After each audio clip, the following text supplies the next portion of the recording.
Hello ಎಲ್ರಿಗೂ ನಮಸ್ಕಾರ. Welcome back to my channel. ನಮ್ಮ ಬೆಂಗಳೂರಿನ ಬ್ಯುಸಿ ಲೈಫಿಂದ ಆಚೆ ಬಂದು ನಮ್ಗೆ ಅಂತ ಸ್ವಲ್ಪ ಸ್ಪೇಸ್ ತಗೊಂಡು ಒಂದಷ್ಟು ಹೊತ್ತು ಪ್ರಶಾಂತ ವಾತಾವರಣದಲ್ಲಿ ನೆಮ್ಮದಿಯಾಗಿ ಕಾಲ ಕಳೆದು ಬರ್ಬೇಕು ಅಂತ ಅನ್ಕೊಂಡ್ರೆ ಈ ಜಾಗ ದಿ ಬೆಸ್ಟ್ ಅಂತ ಹೇಳ್ಬೋದು. ಅದೇ ಮಂದರಗಿರಿ ಬೆಟ್ಟ. ಬೆಂಗಳೂರಿಂದ 30 ಕಿಲೋಮೀಟರ್ ಹಾಗೆ ತುಮಕೂರಿಂದ 10 ಕಿಲೋಮೀಟರ್ ಡಿಸ್ಟೆನ್ಸ್ ನಲ್ಲಿರೋ ಈ ಬೆಟ್ಟ ದಾಬಸ್ಪೇಟೆ ಬಳಿ ಇರುವ ಹಿರೇಹಳ್ಳಿನಲ್ಲಿ ಇದೆ. ಇದು ಕರ್ನಾಟಕದಲ್ಲಿರುವ ಪ್ರಮುಖ ಜೈನ ಧಾರ್ಮಿಕ ಕ್ಷೇತ್ರ ಕೂಡ ಹೌದು. ಇಲ್ಲಿ ನವಿಲುಗರಿ ಬೀಸಣಿಗೆ ಆಕಾರದಲ್ಲಿ ನಿರ್ಮಿತವಾದ ಅದ್ಭುತ ಗುರು ಮಂದಿರ ಇದೆ. ಮೆಡಿಟೇಷನ್ ಮಾಡೋದಕ್ಕೂ ತುಂಬಾ ಒಳ್ಳೆ ಜಾಗ ಅಂತ ಹೇಳ್ಬೋದು. ಸ್ವಲ್ಪನೂ ಸೌಂಡ್ ಇರೋದಿಲ್ಲ, ಹೊರಗಡೆ ಸೌಂಡ್ ಏನು ಕೂಡ ಕೇಳಿಸೋದಿಲ್ಲ. ಒಳಗಡೆ ಆರಾಮಾಗಿ ಮೆಡಿಟೇಷನ್ ಕೂಡ ಮಾಡ್ಬೋದು ನೀವು. ಕೇವಲ 400 ಮೆಟ್ಟಿಲುಗಳಿಂದ ನಿರ್ಮಿತವಾದ ಈ ಬೆಟ್ಟ ಹತ್ತೋದಕ್ಕೂ ಕೂಡ ಬಹಳ ಸುಲಭ. ದೂರದಿಂದ ನೋಡಿದ್ರೆ ಆರ್ಟಿಫಿಷಿಯಲ್ ಅನ್ಸೋದೇ ಇಲ್ಲ, ಅಷ್ಟು ರಿಯಲಿಸ್ಟಿಕ್ ಆಗಿ ಈ ಮರನ ಬಿಲ್ಡ್ ಮಾಡಿದ್ದಾರೆ. ಈ ಬೆಟ್ಟದ ಮೇಲೆ ಜಿನಮಂದಿರ ಮತ್ತು ತೀರ್ಥಂಕರರ ಮೂರ್ತಿಗಳನ್ನ ಕೂಡ ನಿರ್ಮಾಣ ಮಾಡಿದ್ದಾರೆ. ಈ ಗುರುಮಂದಿರದೊಳಗಿನ ಪ್ರಶಾಂತತೆ, ಈ ಬೆಟ್ಟದ ಮೇಲಿಂದ ಸುತ್ತಲೂ ಕಾಣುವ ನಿಸರ್ಗದ ಸೊಬಗು ಕಣ್ಮನ ಸೆಳೆಯುವ. ಹಸಿರು ಬೆಟ್ಟದ ಸಾಲುಗಳು, ಬೀಸುವ ತಂಗಾಳಿಗೆ ಮೈಯೊಡ್ಡುತ್ತಾ ಇಲ್ಲಿ ಹೆಜ್ಜೆ ಇಡುವ ಖುಷಿಯೇ ಬೇರೆ. ಫೋಟೋಶೂಟ್ಗೂ ಕೂಡ ಇದು ದಿ ಬೆಸ್ಟ್ ಪ್ಲೇಸ್ ಅಂತಾನೆ ಹೇಳ್ಬೋದು. ನನ್ಗಂತೂ ಈ ಜಾಗ ತುಂಬಾನೇ ಇಷ್ಟ ಆಯ್ತು.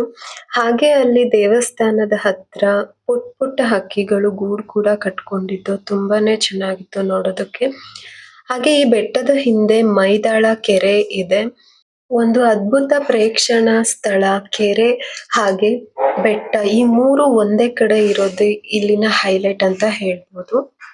ಮಂದರಗಿರಿ ಬೆಟ್ಟದಿಂದ ನಮ್ಮ ತುಮಕೂರಿನ ಪ್ರಸಿದ್ಧ ಸಿದ್ಧಗಂಗಾ ಮಠ ಕೇವಲ 10 ಕಿಲೋಮೀಟರ್ ಡಿಸ್ಟೆನ್ಸ್ ನಲ್ಲಿ ಕೂಡ ನಿಮ್ಗೆ ಕಾಣಬಹುದು. ನಾವು ಹೋಗುವಷ್ಟರಲ್ಲಿ ಪ್ರಾರ್ಥನೆ ಕೂಡ ಶುರುವಾಗಿತ್ತು. ಸುಮಾರು 8,000ಕ್ಕೂ ಅಧಿಕ ವಿದ್ಯಾರ್ಥಿಗಳು ಇಲ್ಲಿ ವಿದ್ಯಾಭ್ಯಾಸವನ್ನ ಪಡೆಯುತ್ತಿದ್ದಾರೆ. ಈ ಮಠಕ್ಕೆ 600 ವರ್ಷಗಳ ಇತಿಹಾಸ ಇದೆ. 600 ವರ್ಷಗಳ ಹಿಂದೆ ಶ್ರೀ ಗೋಶಲ ಸಿದ್ದೇಶ್ವರರಿಂದ ಸ್ಥಾಪಿಸಲಾದ ಈ ಮಠ 1917ರಲ್ಲಿ ಆರಂಭವಾಗುತ್ತೆ. ಶ್ರೀ ಸಿದ್ಧಲಿಂಗೇಶ್ವರರ ಉಚಿತ ವಿದ್ಯಾರ್ಥಿ ನಿಲಯದಲ್ಲಿ ವಿವಿಧ ಕೋಮಿನ 8,000ಕ್ಕೂ ಹೆಚ್ಚು ವಿದ್ಯಾರ್ಥಿಗಳಿಗೆ ಊಟ, ವಸತಿ, ಶಿಕ್ಷಣ ಕೂಡ ನೀಡ್ತಿದ್ದಾರೆ. ಈಗಿನ ಮಠಾಧೀಶರಾಗಿರುವಂತ ಶ್ರೀ ಸಿದ್ಧಲಿಂಗ ಸ್ವಾಮಿಗಳ ದರ್ಶನ ಕೂಡ ನಿಮ್ಗೆ ಸಿಗುತ್ತೆ. ತುಂಬಾನೇ ಖುಷಿ ಆಯ್ತು ಅವ್ರನ್ನ ನೋಡಿ. ಶಿವಕುಮಾರ ಶ್ರೀಗಳ ನಂತರ ಇವರು ಇಲ್ಲಿ ಮಠಾಧೀಶರಾಗಿದ್ದಾರೆ. ಈಗ ಮಠದ ಕೇಂದ್ರ ಬಿಂದು ಅಂದ್ರೆ ಅದು ನಮ್ಮ ಶಿವಕುಮಾರ ಶ್ರೀಗಳ ಗದ್ದುಗೆ. ಸಾವಿರಾರು ಮಕ್ಕಳಿಗೆ ವಸತಿ ವಿದ್ಯಾಭ್ಯಾಸ ಕೊಟ್ಟು ಅವರು ಎಷ್ಟು ಉದಾರ ಭಾವವುಳ್ಳವರು ಅಂತ ತೋರಿಸಿದ್ದಾರೆ. ನಡೆದಾಡುವ ದೇವರು ಅಂತಾನೆ ಪ್ರಸಿದ್ಧರಾಗಿದ್ದ ನಮ್ಮ ಶಿವಕುಮಾರ ಶ್ರೀಗಳು ಲಿಂಗೈಕ್ಯ ಆಗಿ ಈ ಹೊತ್ತಿಗೆ 5 ವರ್ಷ ಕಳೆದಿದೆ.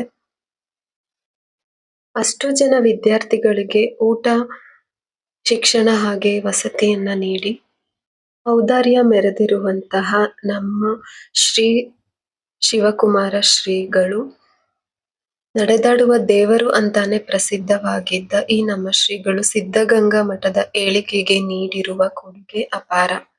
ಈ ವಿಡಿಯೋ ಇಷ್ಟ ಆಗಿದ್ರೆ ಲೈಕ್ ಮಾಡಿ, ಶೇರ್ ಮಾಡಿ, ನಮ್ಮ ಚಾನೆಲ್ನ ಸಬ್ಸ್ಕ್ರೈಬ್ ಮಾಡಿ.